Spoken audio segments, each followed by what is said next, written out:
Assalomu alaykum, kanalimizni kuzatib borayotgan yaxshilar. Bugun sizlar bilan grapefruit haqida gaplashamiz. Grapefruit o'zining tetiklashtiruvchi ta'siri bilan mashhur. U quvvat bag'ishlaydi, shuningdek, ortiqcha vaznni kamaytirishga yordam beradi.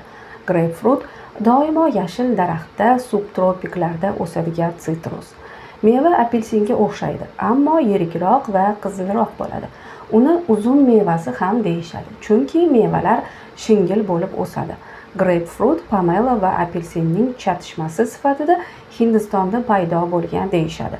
20-asrda bu meva jahon bozorida yetakchi o'rinlardan birini egalladi.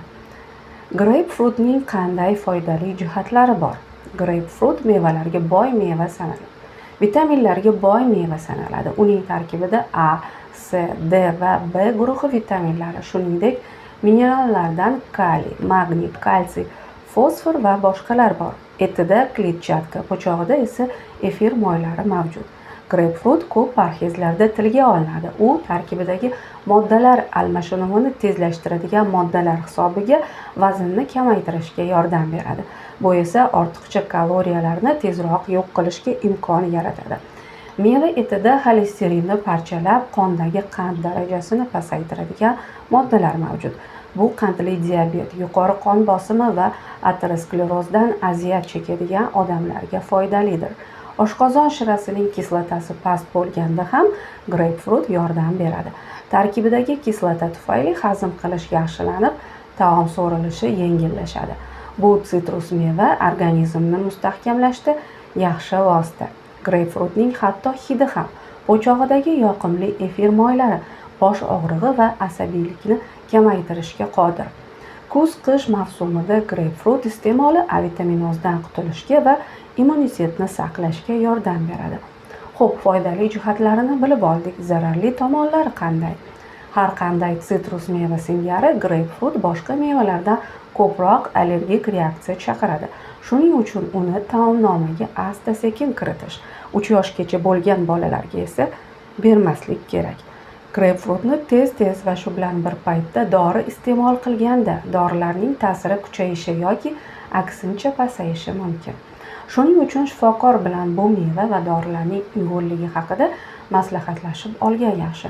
Yangi grapefruit mevalarini haddan ortiq iste'mol qilganda oshqozon va ichak kasalliklari zo'rayishi mumkin. Oshqozon shirasidagi kislota ko'pligida, shuningdek, gepatit va nefritda grapefruit yeyish mumkin emas deyiladi.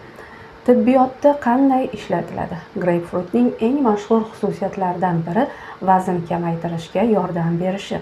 U xiltlar va ortiqcha suyuqlikni chiqarib yuboradi, moddalar almashinuvini tezlashtiradi. Bu esa grapefruitni har qanday parhezda qo'shimcha mahsulotga aylantiradi. Grapefruitni immuniteti past odamlarga, shuningdek, kasalliklardan so'ng tiklanish jarayonida, surunkali charchoqda tavsiya qilishadi. Bu meva tetiklashtiradi, antioksidant xususiyatlarga ega, organizmni vitaminlar bilan boyitadi, mikrob va zamburug'larga qarshi kurashish xususiyatiga ega bo'lgani bois infeksiyalarga qarshi kurashishda yordam beradi. Meva keksa va yurak-tomir, qandli diabet kasalliklariga chalinishi xavfi mavjud odamlarga tavsiya etiladi. Chunki u xolesterin, qand miqdorini kamaytiradi va tomirlarni mustahkamlaydi. Kosmetologiyada grapefruitning efir moyi sellyulit, pigment dog'lar va toshmalarga qarshi kremlarga qo'shiladi.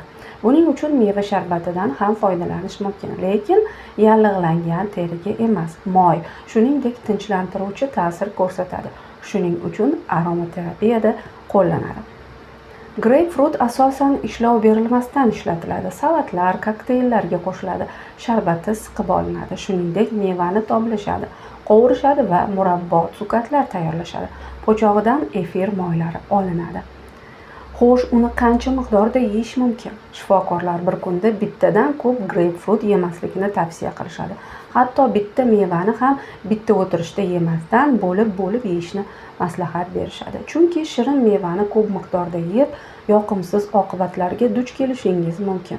Birinchi navbatda jigar zarar ko'rib, organizmdan zararli moddalarni chiqarishni sekinlashtiradi. Tish emali holati yomonlashadi.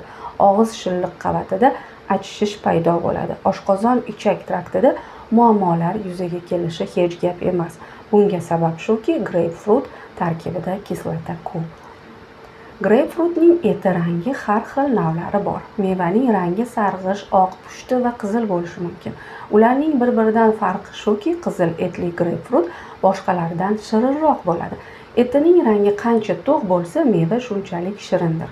Biroq bunday mevada qand moddasi ko'p bo'lgani bois kaloriyasi ham ko'p degani emas.